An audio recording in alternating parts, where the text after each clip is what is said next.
Hello. I see that a couple of people have joined.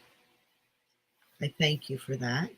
Um, I'm just going to start talking. If no one wants to talk, that's fine. Hey, Famer, you love this topic? Well, Amer, let me tell you, um,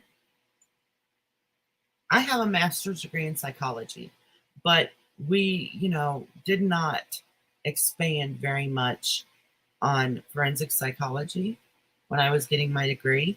It is a specialized um, degree that you would get. So, just having a general psychology master's degree, we did go over it quickly, what it included, its uses, its applications, some of the research methods, things like that. But I find it completely fascinating.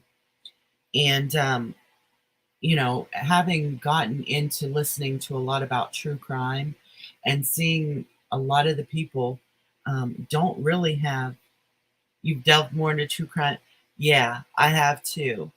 And so while I cannot afford at this time to go back and, get a specialization or my PhD or anything like that, though I wish I could, um, I decided that I'm going to delve into studying forensic psychology on my own because I hear a lot of the people who do true crime and they don't even have like a rudimentary understanding of how in depth and specialized the field of forensic psychology is.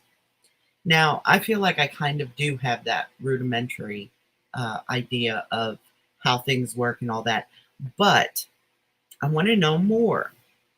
I want to know more about, you know, all the things that we don't understand when we hear about these cases. And I guess what really got me interested, not that it's not been in the back of my mind for quite a while, but hey, Veruca, it's good to see you. But the Brian Koberger with the four Idaho students who were killed. Um, they kept so much close to their vest until the um, shoot. Every time I go live, my mind goes blank. The affidavit. Oh, I'm following. I love to listen to cases that I even already know or think I know most about, just because I like to go back and listen and see if I realize anything new. So all of the things that they kept so close to their vest, and all these people in the true crime community sit back and presuppose and complain and don't know why they aren't telling us more. Well, there are a lot of reasons for that, and so it got me thinking. I know that there are a lot of reasons for that. Apparently, some people don't understand that there are a lot of reasons for that. And so, if I'm going to study this, if I'm going to study forensic psychology, um, I'm sure there are other people out there who are interested in it. So, basically, what I've done is I have gone back through some of my own textbooks where it's covered, but I've also located uh, other textbooks that are strictly about forensic psychology. And so I'm going to study this, and I thought there may be other people who would like to study this as well. There won't be graphics and things on the screen, so I want this to be kind of structured in a manner that people can listen and they don't have to worry about watching the stream. They can put it on while they're vacuuming or while they're doing dishes or while they're laying in bed at night falling asleep. I want it to be bare bones learning and then discussing a bit at the end of the stream and people leaving comments if they want to discuss further. But everything that I will be going over is included or is all from peer-reviewed research or textbooks that are being used in forensic psychology classrooms. things like that. Um, and I will be reading some of that and stopping and discussing it. And if you have questions or if you have a further uh, insight into what I'm discussing, please add it in the chat. But since I will be doing a lot of reading, I may not see the chat right away. But I would like conversation and some discussion over what we're going to be going over. So the first thing I'm going to do here tonight, and this is all very experimental. I don't know how it's going to work out, and I assume that over time I will readjust. What do I think his motive was? You know, I can't say with any degree of certainty, but it feels to me that it was almost kind of an experimental delving into this darkness that he had. Um, I don't I don't think he expected to.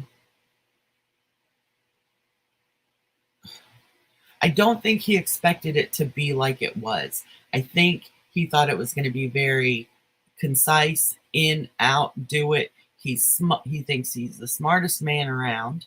In any room, he considers himself the smartest person in the room. I think he's studying, how things are investigated and how things are uh, dealt with in the courts and all of that. And I think that he really thought that he was going to be like the man at this.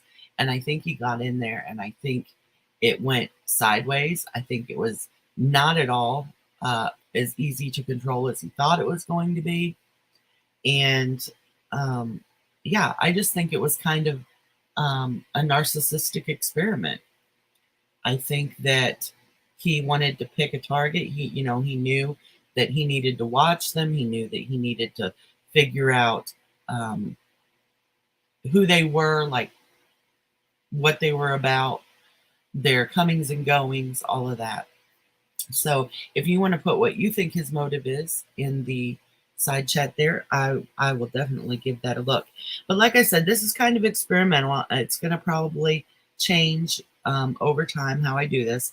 But tonight, my goal is to go through the first chapter of the Introduction to Forensic Psychology and its Research and Application textbook that I have here. And I want to go through the first chapter, which is basically just an introduction and an overview of the different types of forensic sciences, what they entail, some examples of what they would include, and how forensic psychology fits into that. You think he had to know everything about it, that he had to, exactly, that's exactly what I was thinking, Aimer Famer. I think it was like a huge experiment for him. I think that he thought he was gonna be the best at it. I thought that he thought that it was gonna go exactly the way he thought. I think he sees himself as, a master of this knowledge and very controlled. And I think that it was not at all what he expected it was going to be, and that he was not prepared as much as he thought he was. So, anyway, I will not be looking at the chat here for a while because I'm going to be doing some reading to you. During my reading, I will probably point out some things that I find interesting and comment on them. I will look up then at the chat and see if anyone else has anything to add, and we can discuss as we go. So anyway, chapter 1 of Forensic Psychology, the introduction and overview. Here are our chapter objectives. These are listed so that at the end of this chapter, we should be able to discuss and answer questions which will define forensic psychology. We should be able to review career areas in the forensic sciences.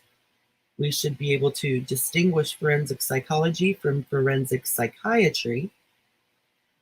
We should be able to identify and describe the major sub-areas of forensic psychology, and we should be able to review the educational, training, and certification requirements necessary to become a forensic psychologist. If someone comes in while I am not looking at the chat, if you'd just like to please do me a favor and say hello to them and let them know that I'm not looking at chat at the moment, but that I will. and just make them feel welcome. Maybe if they ask a question, give them an overview of what I'm doing here. I would really appreciate it. He wanted to get into the kind of, yes, yes, he did, Amer. I believe that's correct. We are on the same page with that. Okay, here we go. When the Space Shuttle Columbia disintegrated upon re-entry into the Earth's atmosphere on February 1st, 2003, quote-unquote forensic investigators from various federal agencies were immediately sent to the crash sites in an effort to identify the causes of the accident. They were forensic scientists trained to uncover evidence that may or may not eventually end up in a court of law. The term forensic thus refers to anything pertaining or potentially pertaining to law, both civil and criminal.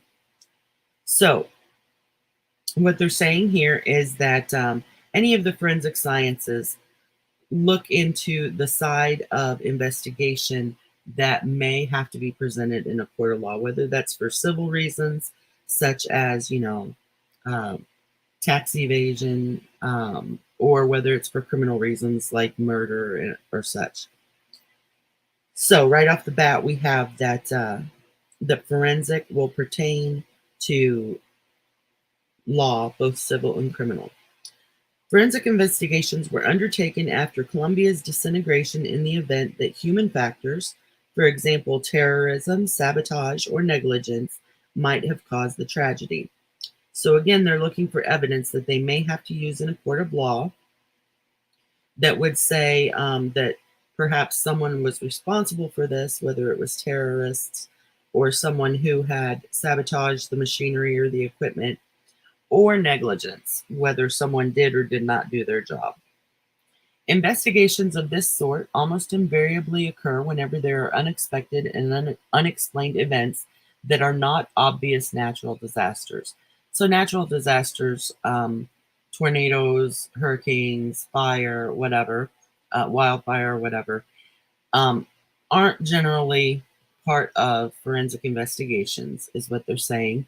But we do know that, like in the event of a wildfire, there have been cases where they have forensically examined and used forensic sciences to find that the cause of a fire was someone's negligence or sabotage or somehow a crime, and then that would come in handy. Forensic science has become an all-encompassing professional activity and a popular career choice among students. Nearly every conceivable profession, including psychology, has a forensic specialization.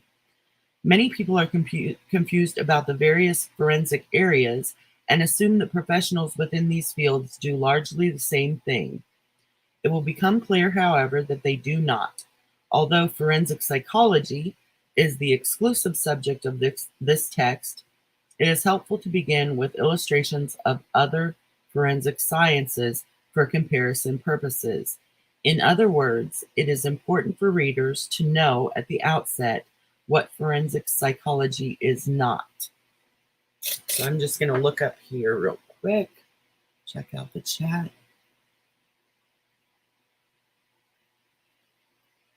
But they'd almost be sabotaging themselves. I would assume that sometimes, yeah, that could be the case. So, all right. Examples of the forensic professions, in addition to forensic psychology, include forensic engineering, forensic linguistics, forensic medicine, forensic computer investigation, forensic pathology, forensic anthropology, forensic archaeology, and forensic psychology. Forensic psychiatry, forensic social work, and forensic accounting. The focus of each discipline is evident from the terms. Forensic linguistics, for example, is concerned with the in-depth evaluation of language-related characteristics of text, such as grammar, syntax, spelling, vocabulary, and phraseology, either to profile an offender or to determine whether specific writing samples are from the same author.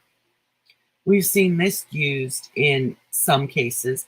For instance, what comes to mind immediately for me would be the JonBenet Ramsey case, where that long letter, lengthy letter was left, and they did forensic analysis on the handwriting itself, on the phrases and terminology used. I can remember a lot of that, even down to matching paper to the paper in the house. So we can see how, these forensic specializations can come in very handy. Okay, where was I? Forensic anthropology refers to the identification of skeletal, badly decomposed, or otherwise unidentified human remains using the science of physical anthropology. Forensic pathology is that branch of medicine concerned with diseases and disorders of the body that relate to questions that might come before the court. The forensic pathologist, who has been popularized in television shows such as CSI and in the novels of Patricia Cornwell, examines the bodies of crime victims for clues about the victim's demise. Forensic anthropologists and forensic pathologists often work in conjunction with homicide investigations to identify a decedent, discover evidence of foul play, and help establish the age, sex, height, ancestry, and other unique features of a decedent from skeletal remains. So while they were not in the Bryan Kohberger in the Idaho 4 case, while they were not looking for the identity of any of the people who were killed, we can see now that forensic anthropology or forensic pathology might have played a part in the way they were able to track Bryan Kohberger down through the DNA and genetics that they were able to connect him to. When they got his DNA off of the sheet, allegedly, and ran it in the system, there was no match. But they were able, through genealogical means, get DNA from his father, and with 99.98% accuracy, I believe, determined that the father's son would have been the one who left the DNA on the sheet. So that makes sense again. Forensic laboratories are usually maintained or sponsored by governmental agencies specifically to examine physical evidence in criminal and civil matters. The scientists working in these laboratories are expected to prepare reports and provide courtroom testimony on the physical evidence if needed.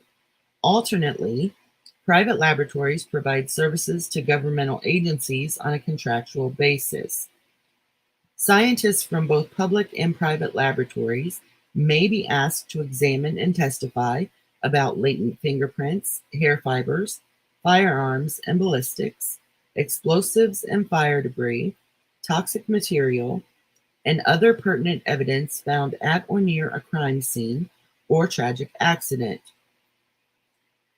Some forensic labs are better at investigating certain types of evidence than others. For example, the U.S. Fish and Wildlife Service's Forensic Laboratory is often summoned to help law enforcement officers investigate possible law violations when evidence includes animal parts or carcasses, while the Food and Drug Administration Forensic Center in Cincinnati is better equipped for and experienced in ultra-trace elemental analysis. The lab's chemists can find contaminants in microscopic amounts, such as parts per trillion.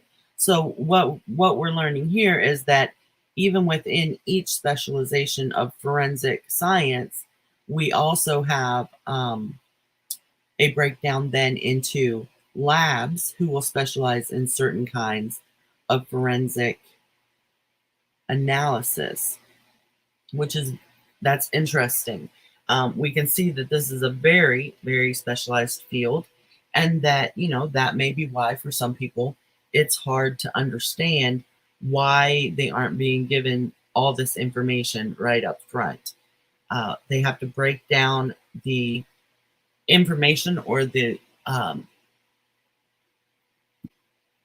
evidence that they're being given and get it to the correct labs through the correct agencies, things like that. It's late, so I may not get an audience. If people, want to listen on replay, that is fine by me. As a matter of fact, I always assume that I'll probably get more views on replays than I will when I'm live. I kind of like to go live when I know that there's a shit show going on somewhere else, because the shit shows usually attract all the trolls, and that keeps them from coming here. Some agree, but some refuse to share their findings. How is it legal for some labs to withhold their findings? I'm not sure about that, Amer. Maybe that's something that they'll tell us as we go along. I know that in courts and in, different things, gag orders are put in place. So I know that that could be some of it. Some of it is done and then sealed. Let's hope that we can get, that's a really good question. Let's hope we can get some answers to that. And if we don't get answers to it, we can certainly Google it. see how that's legal. All right. The FDA lab was instrumental in investigating a major product tampering case that occurred in the United States in 1982. Now, I was 12 years old when this happened. And so I remember this pretty vividly, and maybe some other people will too. So 7 persons in the Chicago area collapsed and died soon after taking Tylenol capsules. The capsules had been purchased in 6 different stores, and the victims included a 12-year-old girl, a woman who had just returned from the hospital after giving birth, and 3 members of one family. Chemical investigation revealed that the capsules had been laced with cyanide. FDA chemists developed fingerprinting-like techniques that allowed authorities to trace the cyanide back to the specific manufacturer and distributor. The cyanide compound was identified as potassium cyanide with a purity of 90%. The compound is usually used in industries involved in metal electroplating, metal extraction, and both photographic and cinematographic film processing. Unfortunately, despite the fact that the poison was identified and the source was traced, the perpetrator was never found. So yeah, I remember that clearly. Like I said, I was 12 years old, and I was coming into a time where I was having a lot of growing pains, and I remember that I was scared to death to take Tylenol. So then they go on to say that a wave of similar product tamperings took place soon after the Tylenol incident, involving Lipton's Cup of Soup in 1986, Excedrin in 1986, Tylenol again in 1986, Sudafed in 1991, and Goody's headache powder in 1992. Cyanide was also discovered in grapes from Chile in 1989. The FDA lab continues to apply the fingerprinting techniques to identify the cyanide origins, and since 1980, FDA chemists have developed techniques to screen for more than 250 of the most toxic poisons commonly available to the public.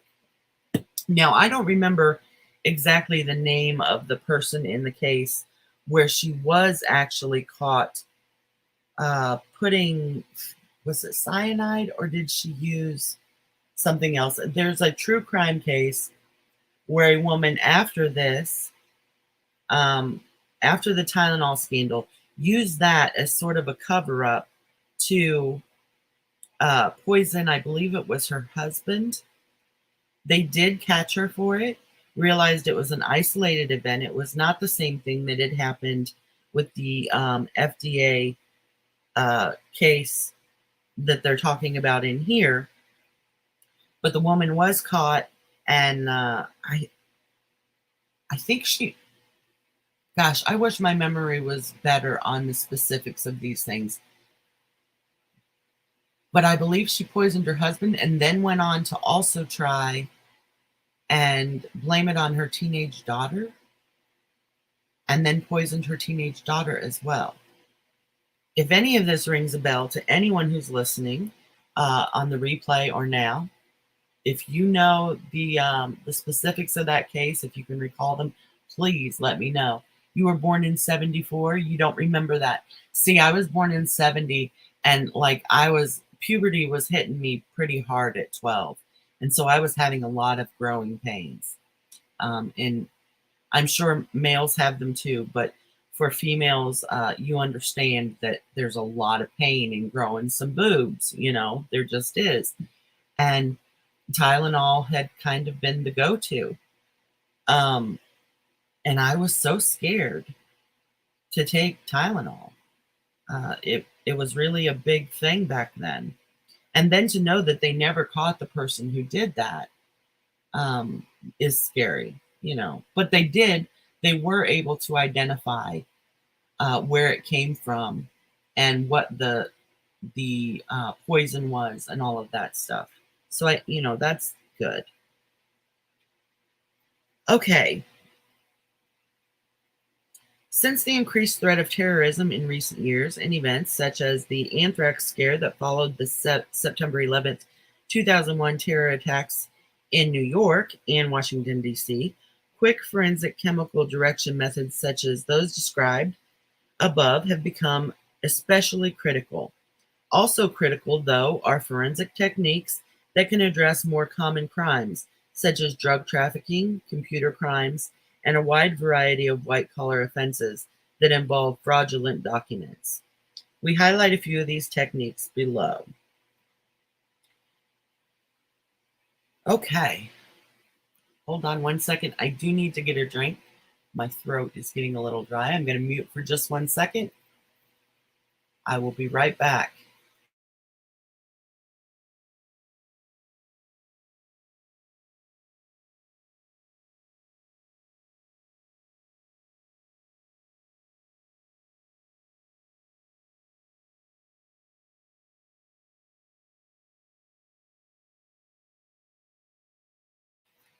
All right.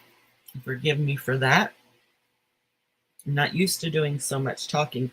Another reason I wanted to do this in this format,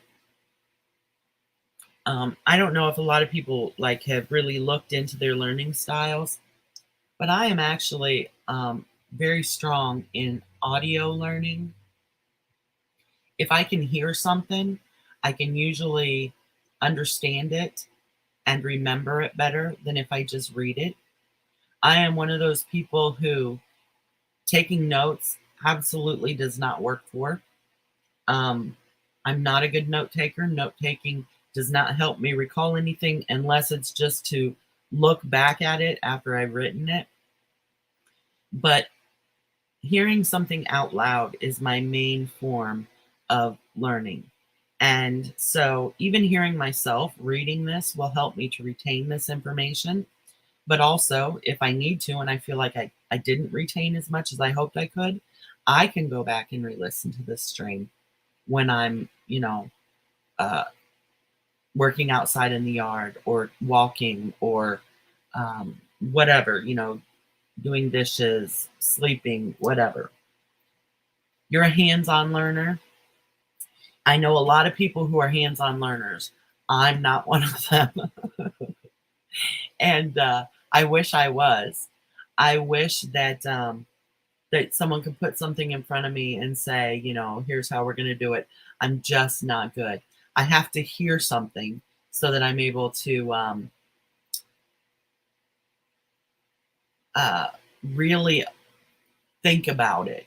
And sometimes words on a page reading, I do learn a lot from reading, but sometimes words on a page are not enough. I need to hear the words out loud.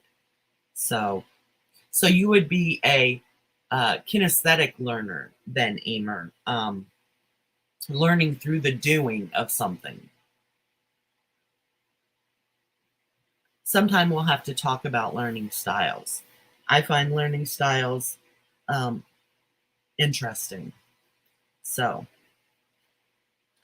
okay, example of forensic science, forensic entomology. So before we even start reading this, I'm going to assume that we're talking about bugs because the study of entomology would include bugs. So here we go. Forensic laboratories often employ scientists who specialize in forensic entomology, which is the study of insects, and their arthropod relatives, as it relates to legal issues. This specialty is becoming increasingly important in criminal and civil investigations. For example, entomological investigations of termite infestation may be used to support civil litigation dealing with real estate, pest control, or landlord-tenant disputes. In another context, forensic entomology may be useful in investigations of food contamination. Scientists try to determine where an infestation occurred, for example, which factory or store, when it occurred, and whether it was accidental or the possible result of human tampering. Whether there actually was negligence or evil intent, though, is left for the courts to decide. In criminal investigations, forensic entomology is used to determine the time since death, or the post-mortem interval, the location of the death, placement or movement of the body, and the manner of death. For example, because insects will feed first on soft tissue areas of the head, such as the eyes and nasal passages, and any open wounds, they often will neglect undamaged flesh that will be left intact to harden. Consequently, the feeding patterns of insects often provides invaluable clues about the nature of the death. And of course, we see a lot of this if you're a true crime, junkie. We've heard of this being used in a lot of cases. One case I recall, and again, I don't recall the specifics of the case, but there was bugs on a woman that weren't natural to the area where she was found. They realized that these bugs had to have been where she was when she was killed, and that she had to have been moved. And then in tying the perpetrator of that murder to her, they realized that this man, who was a suspect at the time, had rented a car, driven it 200 miles away or so, and then brought it back. So they got the car to examine, and they realized that these bugs were in the grill of the car. These bugs that were not naturally in this area. They were able to not only pinpoint the area where the woman was actually taken and murdered through mileage and through these bugs, but also tie him to it, which they would not have been able to do without the forensic entomology reports that they got. So I find that completely fascinating. Yes, the body farms that they do, they have helped with in research with this kind of stuff. But a person who would have years ago probably gotten away with this woman's murder, he was undone by bugs, and I find that amazing. It who would think of that, right? Who would think that that your undoing was going to be because of bugs? And they were. And so that's fascinating. Okay. You hadn't heard of that one either? Oh my gosh, I watch so much crime stuff. It's crazy. And I wish that my memory served me better in telling you, who the perpetrator and the victims were and all the details. But my memory does not work that way.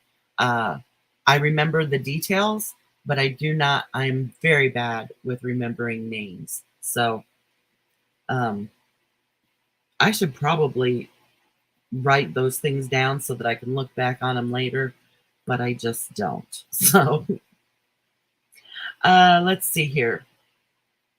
Forensic entomology can also be applied to investigations of drug trafficking. Insects are sometimes found in drugs, and the identity of these insects can help in pinpointing where the drugs were produced or packed. In some cases, forensic entomologists can establish from the DNA of body or head lice whether two individuals had contact with each other. Now that is like very cool. So the DNA of body or head lice can determine whether two individuals had contact with each other. That is cool. All right. Forensic entomology can also help in determining whether parents or caregivers have abused their children by using wasps or bees to sting them as a form of punishment. I have never heard of parents or caregivers abusing their children by using wasps or bees to sting them as a form of punishment. It says, fortunately, these instances are rare. So I would assume that that the bees or wasps then would also be carrying the DNA of the people they have stung, much like the head lice, that they can use to get DNA to see if this is fascinating. I did not know that it went that deep. That's cool. Okay. Hey, Daniel Berry Sports Highlights. We are learning about forensic psychology, but right now we're going over like an overview of other types of forensic specializations as well. All right. Another example, question documents. Still another science represented in forensic laboratories is forensic document examination. This science analyzes handwriting, print fonts, the authenticity of signatures, alterations in documents, charred or water damaged paper, the significance of inks and papers, photocopying processes, writing instruments, sequence of writing, and other elements of a document to establish authorship and authenticity. The process is often called question document examination or analysis. The question document may be a check, a threatening letter, a hold-up note, a credit application or receipt, a will, an investment record, a tax form, or a medical record. Question document analysis can be applied to many types of investigations, including fraud, homicide, suicide, sexual offenses, blackmail, bombings, and arson. Question handwriting analysis, for example, may include the forensic examination of a signature, handwritten letter, entries on a form, or even graffiti on a wall. A forensic document examiner, also known as an FDE, may be asked to examine and render opinions on the authorship of writing on building walls, recover engraved or obliterated writing on different types of surfaces, or determine the brand or model of typewriters or keyboards, printers, embossers, inks, and printing processes. So this reminds me of Brian Laundrie. Was that his name? I know his last name was Laundrie. Was his first name Brian? I think it was. I'm bad with names, I swear. But we do know that there was a note found with his belongings that was a little bit obliterated due to water damage and things like that, and the time that it had spent out in nature. So we can assume that, that would have been included in this kind of forensic document examination. I know that other people have been caught. There's a case where a man was caught, and again, I don't know the name of the case, but he was caught because his typewriter dropped one of the letters. One of the letters was always below the line of the other letters, and they were able to say with much certainty that these letters had come from him, and it was because I think it was his E or his W always dropped below the line of the other letters. So this is such interesting stuff. And I know, again, like I said, we're supposed to be going over forensic psychology, but in this overview in the beginning chapter, they're just letting us know how forensics applies in so many different ways. And then I'm assuming they're going to bring us into the more specialized information that has to do with psychology. So hang in there with me. This is just the first chapter where they're letting us know how important forensic sciences are all around. And then they'll get more into the forensic psychology. And I do hope to do this on a fairly regular basis. I'm hoping like twice a week to do a chapter, and that won't be too much to digest at one time for all of us. And that as we go along, more people will look forward to it, will comment under the videos, will share their ideas, will discuss, will show up in the live chats or whatever. You're in, Amer? Good. Like I said, I'm going to try and do it twice a week. I'm thinking like Wednesdays and Sundays, because I have nothing going on Wednesdays. And I know that a lot of people, as they're winding down from their weekend and getting ready for work Monday morning, that they're looking for something to do that isn't taxing, that isn't overly stressful. And so if we can all get together on a Sunday evening, kind of get in our comfy clothes, snuggle in, and do this, that may help some people to wind down at the end of their weekend and get ready to get back into Monday mornings. Okay, where was I?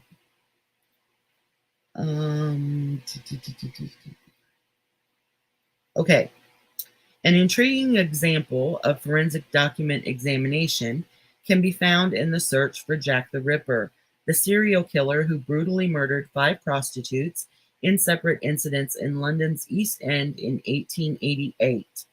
The case was never solved, although many professional and amateur investigators have tried to identify the killer for years.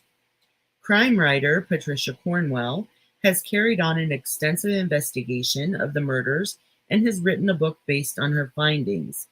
The book is called Portrait of a Killer, Jack the Ripper, Case Closed. Cornwell believes that Jack the Ripper was Walter Sickert, or Sykert, I'm not sure how that's pronounced, who lived from 1860 to 1942 and was a renowned Impressionist painter who walked the East London streets during the same time period as Jack the Ripper. Apparently, letters believed to have been written by the Ripper are kept in the Public Record Office in London. The British government gave Cornwell permission to view these letters and about 500 other letters claiming to be from the notorious serial killer. During her investigation, Cornwell was able to obtain 2 pieces of Sykert's own stationery. Although extensive handwriting analysis has not proved successful, the Ripper probably disguised his handwriting, but a watermark and other characteristics of the paper were far more revealing. According to Cornwell, the stationery was on Gurney ivory laid, which I'm assuming is a type of paper, and was produced exclusively by a small manufacturer for personal use. Typically during production, the sheets were guillotined, Guillotined. That's not a word I'm familiar with its pronunciation, but I'm assuming it means cut. The sheets were cut to size and then folded into quires of 24 sheets. So I'm assuming a quire is like a bundle. Okay. The sheets were then given a final quote-unquote BIM, B-I-M, a distinguishing mark because each BIM is slightly different from the others. The match between the short edge cuts on the 4 identified sheets, which were 2 from the Ripper and 2 from Sykert's stationery, indicates they came from the same quire of paper. According to Cornwell, this evidence is the strongest so far to implicate Sykert as the infamous Ripper. Now that is very interesting, and so many of us would never even think to check how you could determine that paper came from a same bundle. That is really interesting. It's probably, I would trust that kind of evidence. I really would. That is evidence that I could trust. And we can see how that would parlay into a courtroom setting as being trustworthy information. out of 24 sheets, 2 being from the Ripper and 2 being from this man. That's 4 sheets out of 24 that came from the same bundle. That is really cool. Closely related to forensic document analysis is forensic ink analysis, a little-known crime-fighting tool that is sometimes used to show that certain documents have been backdated or altered.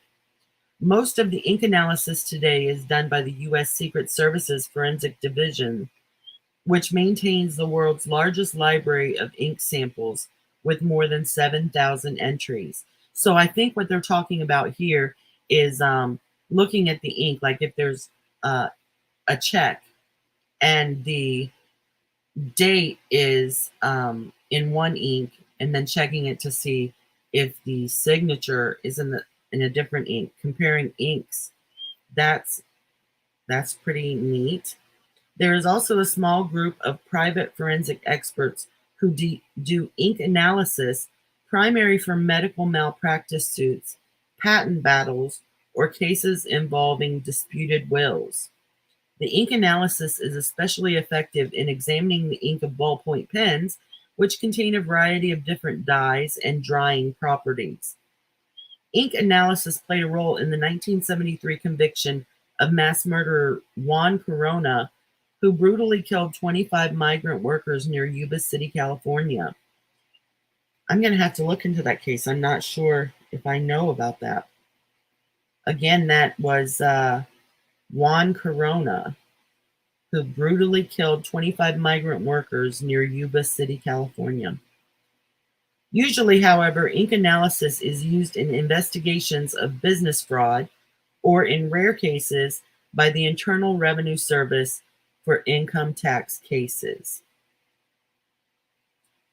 Okay. The next overview we're going to do in this is computer evidence recovery.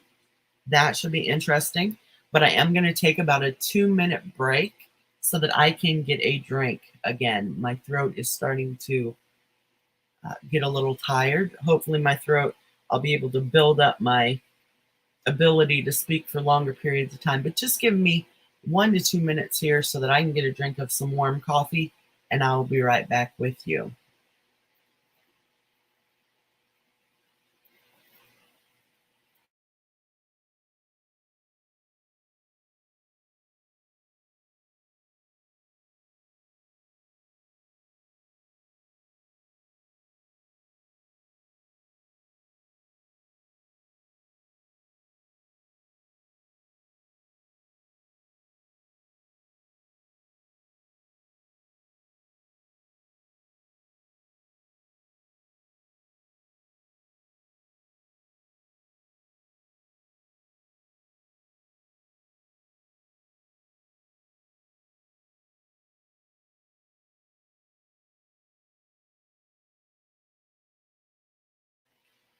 All right, I do apologize for that. I know that listening to dead air is not fun or interesting.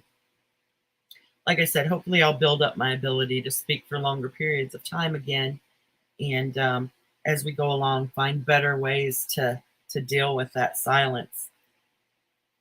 Okay, so computer evidence recovery. Let me look forward here and see how much more reading we have in this chapter. No, you are not hearing gas. That is me trying to separate the pages. Oh, we still have quite a lot to do. We might not get through a whole chapter, but we might. We'll see. I've been live for 50 minutes, so yeah, maybe we'll get through the whole thing. Maybe each of these, I was looking at like an hour, but because I do want to do some discussion as we go along and put it into terms that help me to understand and file it away by relating it to cases that I'm familiar with, it may take longer than an hour to do a chapter. We may be looking at 2 hours, and that's another reason why I don't want really anything that you have to watch. I want this to be basically a listening experience where you can be doing something else while you listen. Okay. Anyone who has experienced hard drive failure can recall the momentary panic it engenders. Surprisingly, most lost data can actually be recovered. Yeah, by professionals, not by us, when I'm writing a paper or something like that and I lose, 14 pages, I can't recover it in no way, shape, or form. But it's nice to know that someone out there could, right? All right. Furthermore, as embarrassed politicians, their staffs, and high profile professionals have learned, email messages do not inevitably disappear in cyberspace. We hear a lot about this stuff, don't we? Computer evidence recovery, also called forensic data recovery, involves email and internet analysis along with sophisticated hard drive and diskette recovery techniques of orphaned, fragmented, and erased data. A computer evidence recovery specialist has the training to search, seize, and analyze magnetic media originating from a variety of operating systems pursuant to the execution of a search warrant or subpoena. Without specialized training, though, a law enforcement officer armed with a search warrant would not be advised to open computer files from the office of a person suspected of internet fraud or one suspected of distributing child pornography. The major goal of the specialist or investigator is to recover the data without modifying the original media or the image of the media.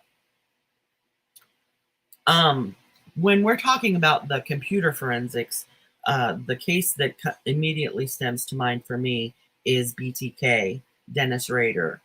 For all the games he played, and for as smart as he believed himself to be, and for as long as he had been able to hide his identity, his undoing was a disc that he sent, um, as part of his taunting in games with authorities. Now, for being someone who was so smart and so able to get away with this for so long, uh, he was very gullible because he actually asked in a what are they called? Oh, my brain just goes blank in the middle of a thought. A classified ad in the newspaper where he was running a conversation back and forth with law enforcement, hidden from other people. Other people wouldn't have noticed it, but law enforcement and he were having conversations in these classified ads. And he had asked if he were to send a disc, would they be able to trace him back to it? Of course, they said no, and he believed them, thinking that law enforcement was not allowed to lie. And of course, we all know that law enforcement is allowed to lie um, when they are investigating something like that. So, what brought him down is that he used a computer at his church, where I believe at one time he may have still been. He was the president of the church or something, and they were able to get into that disk. He had not overwritten previous things that had been on the disk. So they were able to find that it came back to someone named Dennis at the such and such, whatever it was, church. And that's how, that was his undoing. And then they used that familial genealogy DNA as well that we read about earlier, in that they were able to get the records from his daughter's college of a pap smear that she had had and use that DNA to locate the familial relationships in her life, and were able to tie it into Dennis Rader. So, all of this is very relatable, and we can see the applications of how these things are used in everyday cases that we know about. I would like other people's input as well, Amer, because not only do I like learning about these things, but it aids and assists in learning and in the fun of the learning to actually discuss it with other people. I enjoy that. Wait, they can have it, but have to hide the backdrop, sort of saying. I'm not sure exactly what you mean by that. They can have it, but have to hide the backdrop, sort of thing. Are you talking about Rader, Dennis Rader? That case, and the fact that he was able to carry on like that for so long, he got very, he loved the attention.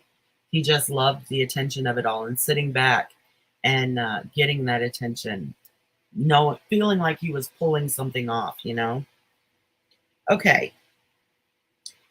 Katie Clark points out that forensic data recovery is a field that is swiftly becoming an important as well as lucrative industry.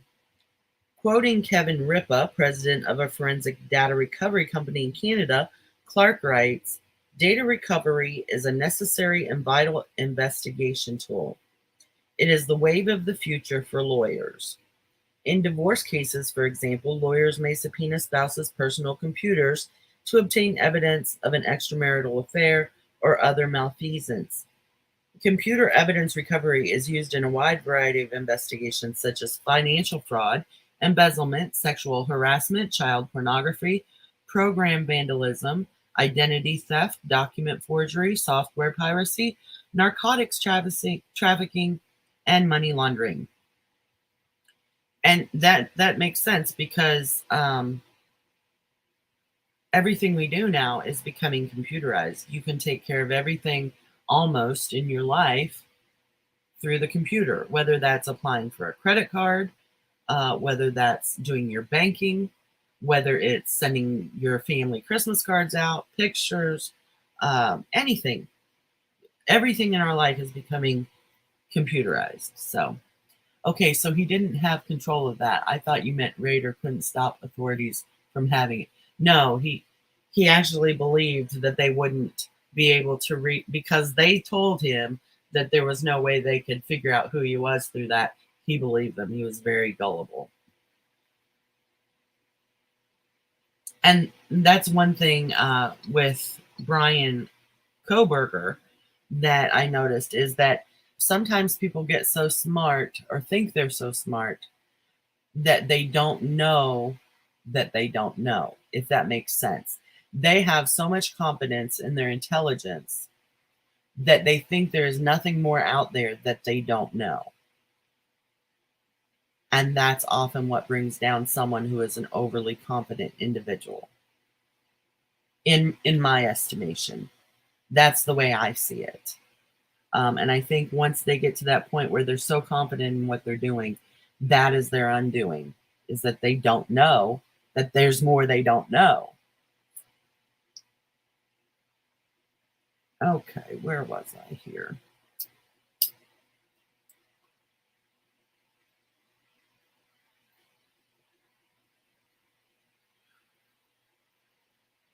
The data evidence recovery process involves an analysis of the computer make and capacity, the computer's time and date settings, hard drive partitions, data and operating system integrity, computer virus evaluation, files, and software.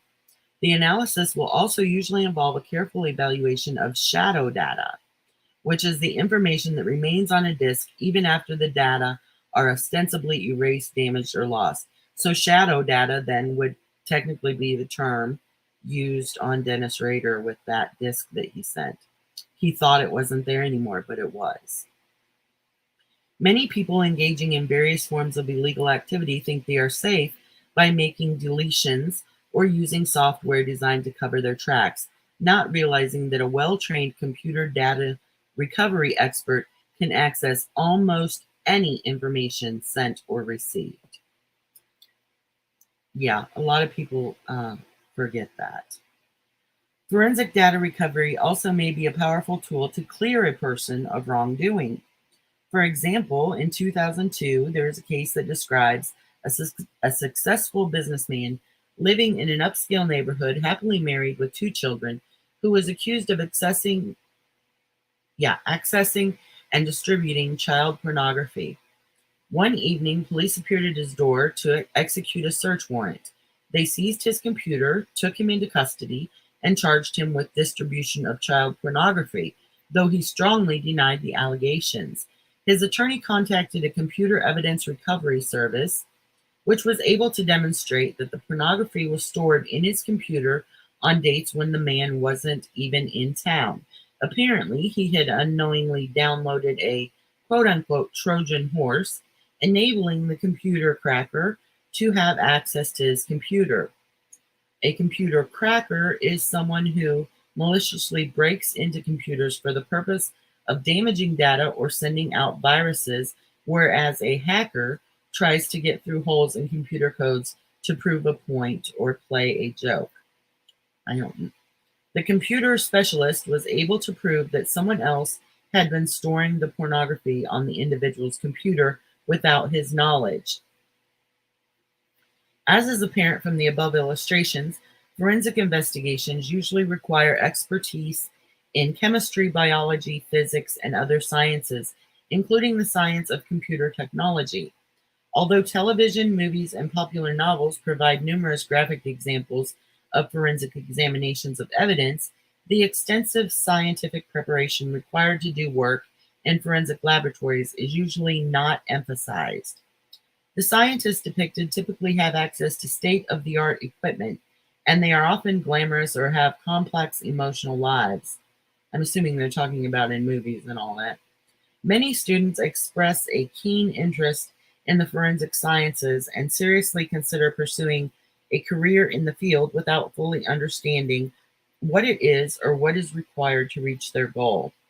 The field of forensic psychology requires a very different type of preparation and is significantly different in content, as we will now demonstrate. Okay, so now they're going to get us into an overview then of forensic psychology based on the information we've already been given about some of the other forensic sciences. This is how Josh Duggar got caught and can't prove it was someone else but him. Right. You know, like I said, with everything being computerized, they're being able to do amazing things. So, all right. Let me have a sip of my coffee here.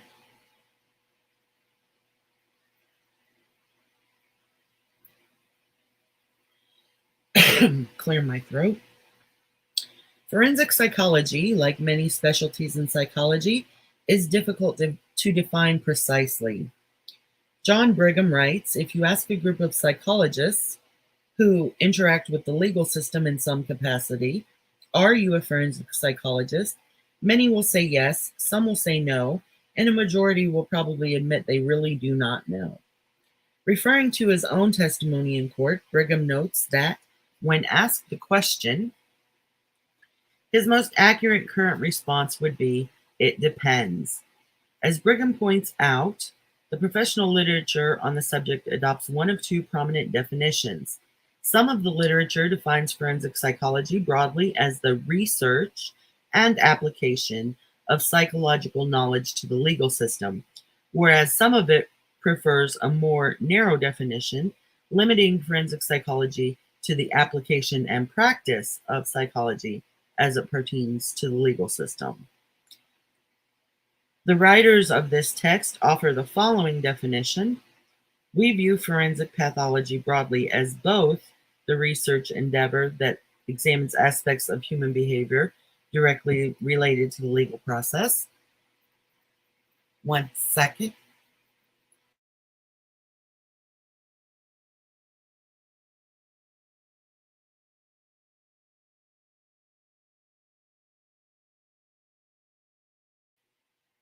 My goodness, I got a tickle in my throat and I had to sneeze and cough. I'm so sorry about that. Let me go back here. So they say we view forensic psychology broadly as both the research endeavor that examines aspects of human behavior directly related to the legal process and the professional practice of psychology within or in consultation with a legal system that embraces both civil and criminal law. Okay, well, I think that covers it.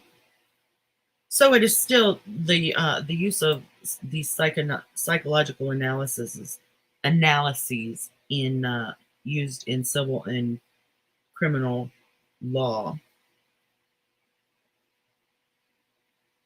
Most psychologists define the area more narrowly to refer to clinical psychologists who are engaged in clinical practice within the legal system. Now, that doesn't, I don't, I'm not sure I agree with that because many of the applications I don't think would be clinical, but let's read what they go on to say. They may cover that. This definition may be too restrictive because it seems to imply a specialty called forensic clinical psychology. Furthermore, it excludes, among others, clinicians who offer counseling services to inmates and perform other corrections-related tasks. The broad definition, on the other hand, includes not only clinicians, also called practitioners, but also social, developmental, counseling, cognitive, experimental, industrial, organizational, and school psychologists, some but not all of whom are clinicians. Right. The common link is their contribution to the legal system and its many components. We recognize, however, that only a small proportion of their work may be relevant in this context. In this text, we will continue to adopt the broad definition of forensic psychology, but will focus primarily on forensic practice and what psychologists working in the field actually do. That is, we emphasize the professional application of psychological knowledge, concepts, and principles to civil and criminal justice systems. It should be understood, however, that this application must be based on solid research. Thus, the research prong of our original definition has not disappeared. The practice of forensic psychology, as it will be treated here, includes investigations, studies, evaluations, advice to attorneys, advisory opinions, and depositions or testimony to assist in the resolution of disputes relating to life or property in cases before the courts or other lawful tribunals. It can and does encompass situations before they reach the court as well as those situations following the court decisions. It includes activities as varied as the following: courtroom testimony, child custody evaluations, screening and selection of law enforcement candidates, and clinical services to offenders and staff in correctional facilities. It also includes research and theory building in criminology, the design and implementation of intervention, prevention, and treatment for youth offenders, and counseling of victims of crime. Over the past 25 years, forensic psychology has grown rapidly.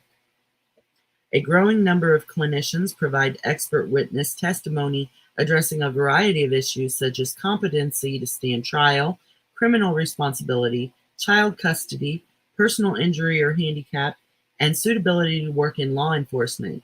In addition to this major trend in clinical psychology and neuropsychology, developmental and experimental psychologists have come into demand for their expert opinions on such matters as the reliability of eyewitness testimony and lie detection. This growth is also reflected in the development of professional organizations devoted to research and practice in the field, significant increases in the number of books and periodicals focusing on the topic, and the establishment of standards for practitioners working in the discipline. For our purposes, forensic psychology will be divided into 5 subspecialties. Number 1, police psychology. Number 2, psychology of crime and delinquency. Number 3, victimology and victim services. Number 4, legal psychology. And number 5, correctional psychology. Police psychology and correctional psychology tend to be the more applied branches of forensic psychology, whereas the psychology of crime and delinquency and legal psychology tend to be more research focused. It should be noted, though, that each one has both research and applied aspects. Furthermore, psychologists conducting research in one area of forensic psychology may consult with or train practitioners in other areas. Likewise, the clinical expertise and experience of applied psychologists helps to inform theory development and suggest hypotheses to research psychologists. Okay, so this sounds like a lot of mumbo jumbo. So I need to break this down for my own thought processes of what they're saying here. I believe what is being said is that on the application end, those are used actively and applied in more of the police work and the corrections work. But on the research end, okay, how am I going to clear this in my own head? Because it felt like I was reading in circles there. And I need to fully understand what it is there that I just read. Okay, let me read back over this.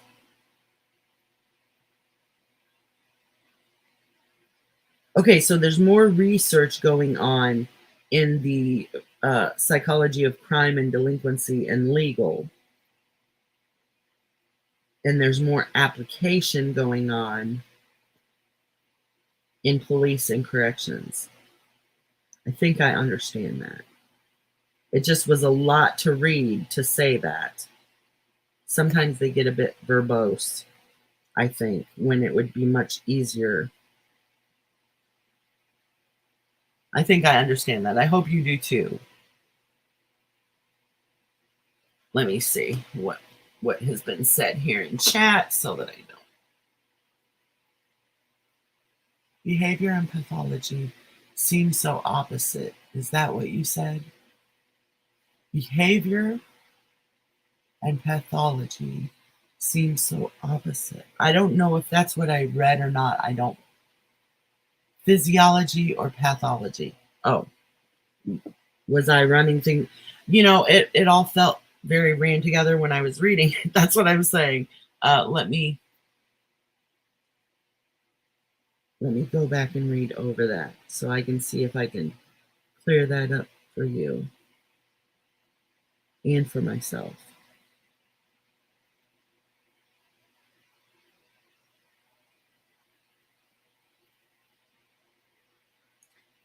No, I don't see anything about pathology at all in here, so I must have been saying physiology.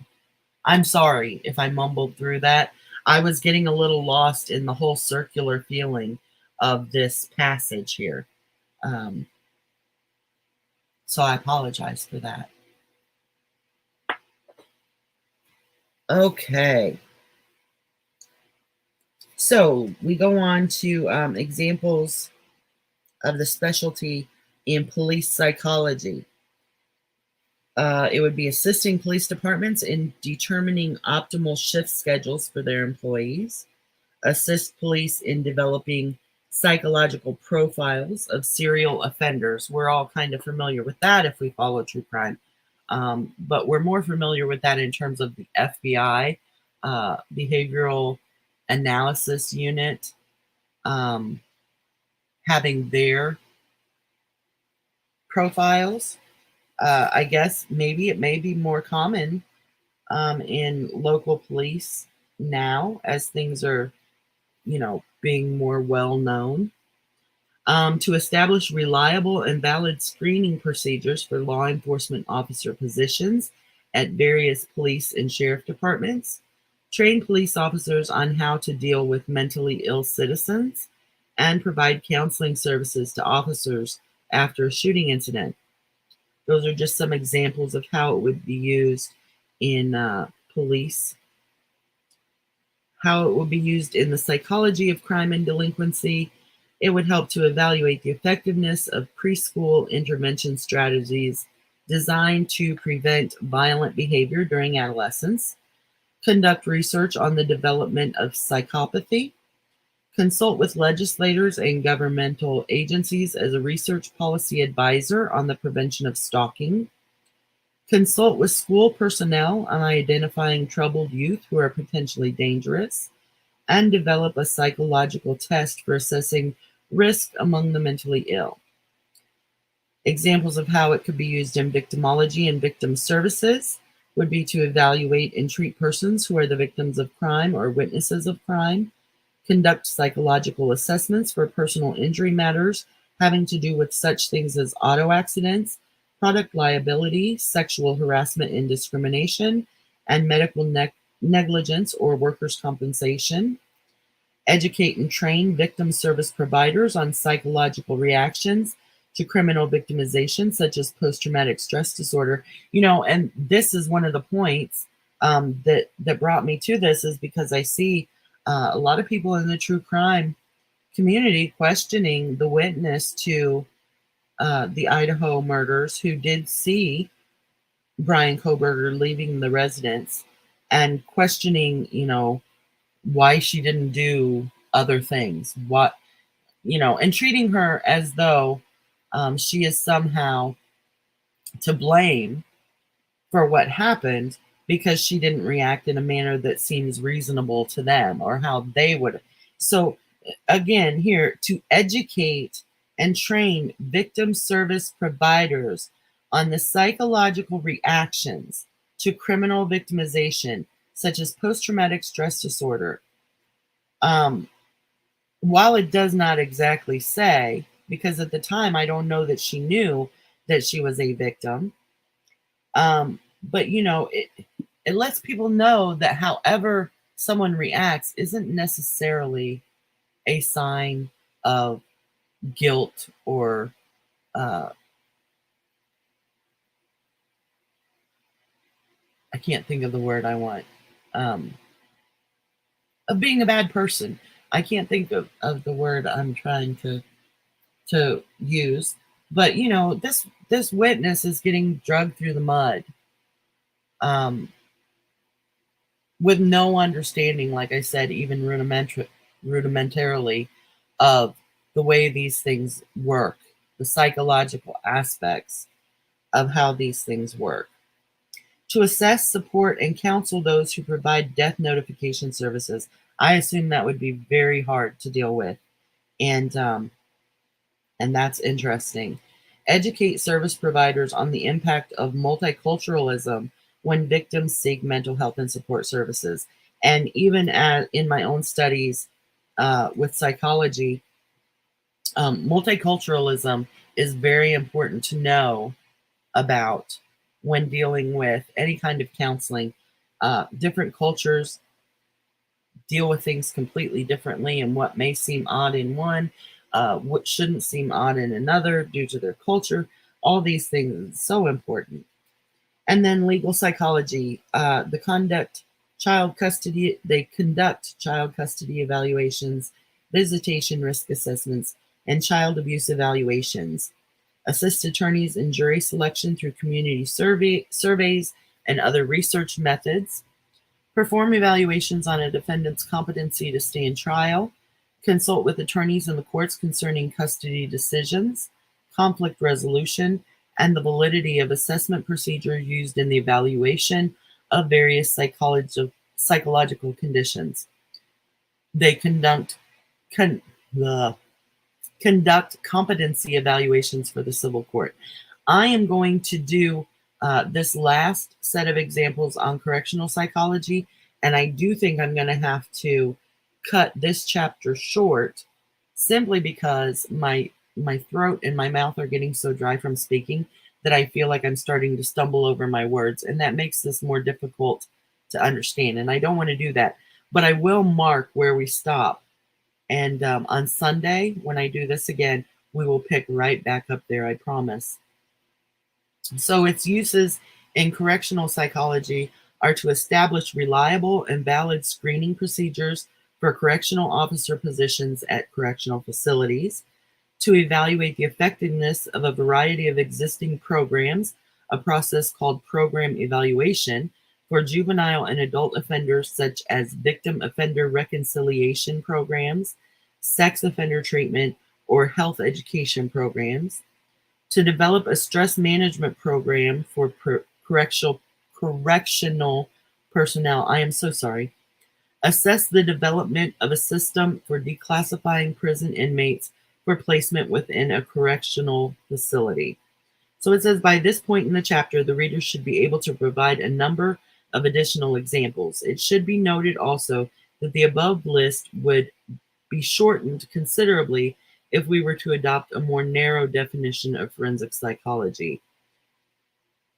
The work setting in which forensic psychologists are found include, but are not limited to, private practice, family courts, drug courts, mental health courts, child protection agencies, victim services, domestic violence courts and programs, forensic mental health units, sex offender treatment programs, correctional institutions, law enforcement agencies, research organizations, colleges and universities, juvenile delinquency treatment programs, and legal advocacy centers.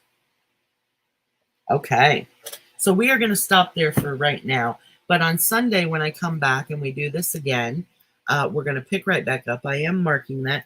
And we will pick right back up with forensic psychology compared to forensic psychiatry. I want to thank you, Amer, for joining us, or joining me, I should say, tonight, and for chatting in the chat. I hope that each time I do this, that I get a better technique down how we're going to do it. I get more people in here who will discuss and comment. Although, Amer, you were wonderful to have. I am not complaining at all. I hope that there will be people who will listen on the replay and who will comment underneath, and that we can have discussions and conversations underneath. I do want to let people know that if you leave a comment below and it doesn't show up immediately, do not fret. I check my comments once or twice a day, and I have those set so that I have to, unless you are a mod, I have to put those through, because I don't want any kind of, trolling going on in my comments. Hope, yes, you may ask a question. I would love to answer a question.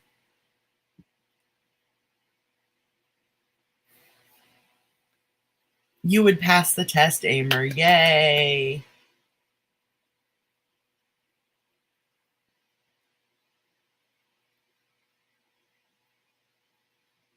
I'll give Hope here a minute while I grab a drink of my coffee.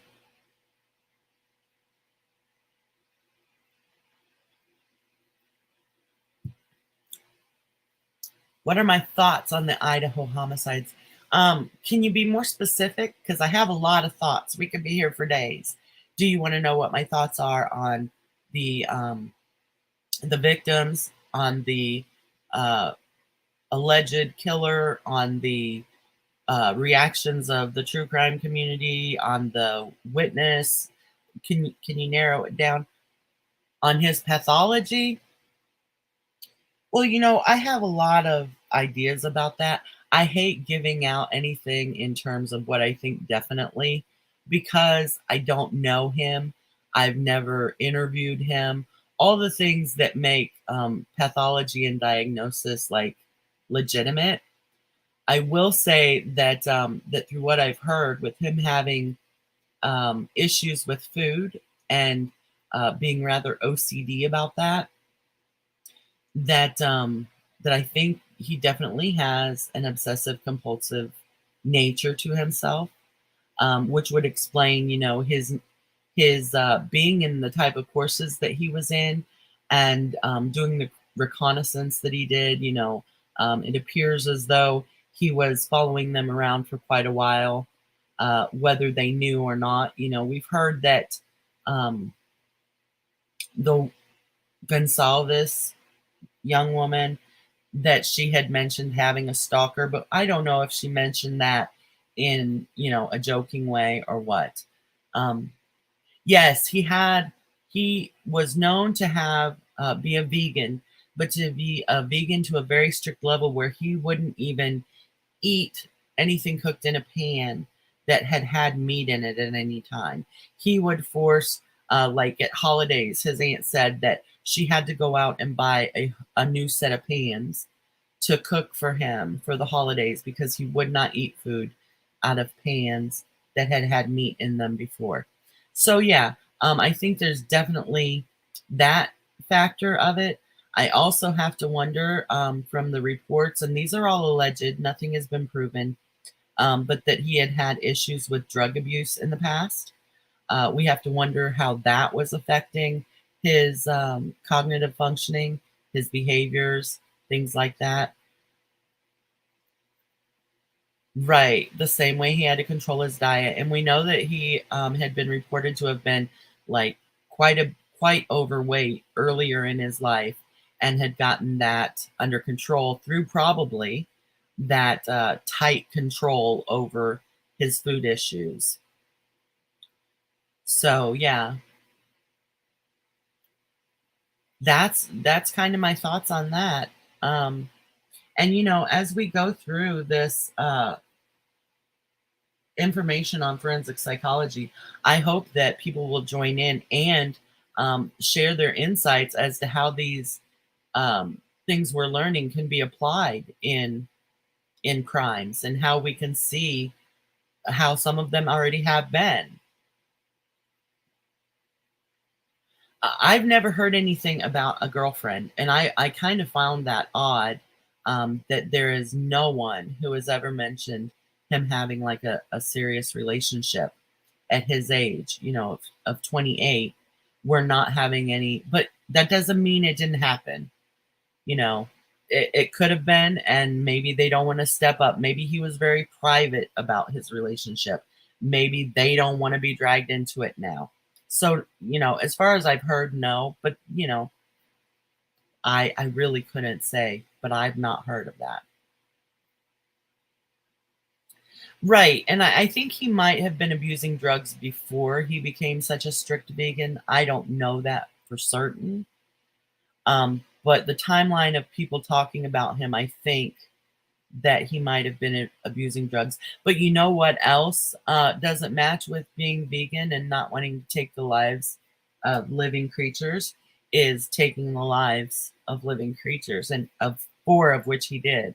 So, he that's I don't know. I don't know if the vegan thing was more of an obsession and a compulsion with him, or if like it really bothered him to ingest a living creature's meat because he went on to kill four living creatures. So yeah, it's a bit crazy, and I hope we'll learn some of the things that we're questioning about that as more information is released. Yeah, he did not kill the dog, thank goodness. I mean, it's awful. I know that sounds terrible, but I am such an animal lover that if an animal dies in a movie, if the dog dies, I can't watch it. I can watch movies where the people die and I will cry and I can hold it together. But in a movie, when the animal dies, I can't even hold it together. I can't even. Yeah, Hope. That would be surprising if he doesn't. With the profile and the research that's been done about people who can do these kind of things, we would assume that he probably has harmed animals in his life, but then you find out that he's like this strict vegan. So it'll be interesting if some of these details come out, if for nothing else than to answer these questions we find ourselves thinking about.